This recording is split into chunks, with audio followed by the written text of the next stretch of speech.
Saan? Bilangin. Okay. 20 pesos. Apat na 20. Ilan?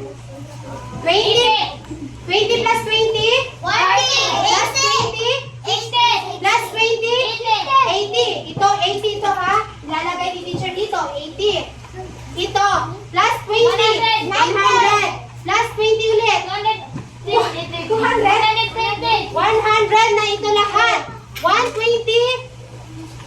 140. 160. 200. 200 na ang nandito sa table. Okay? Kukuha ulit si teacher dito sa Manila paper at bibilangin natin. May 5 20. 5 20. Ilan na lahat? 1,000. Ang laki ng 1,000. 300. Kasi dito sa lamesa ay meron ng 200. So plus 100 equals 300. Okay, kukuha na naman ulit si teacher dito at bibilangin natin. 1, 60. Tatlo ng 20. Then plus dalawa pa, 400. 400 na ito ha. Ito na naman, nilagay ata ng group 3 ang lahat ng pera. Hindi nila binilang ang kanilang pera. Okay?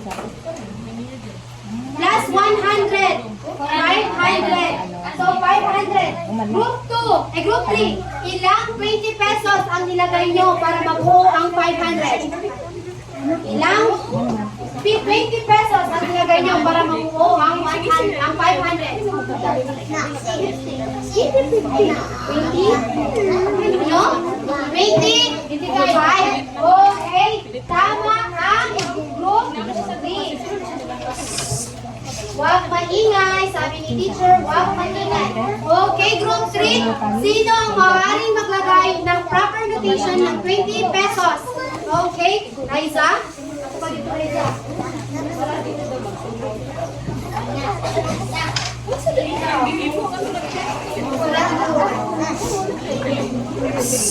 Huwag maingay, huwag maingay.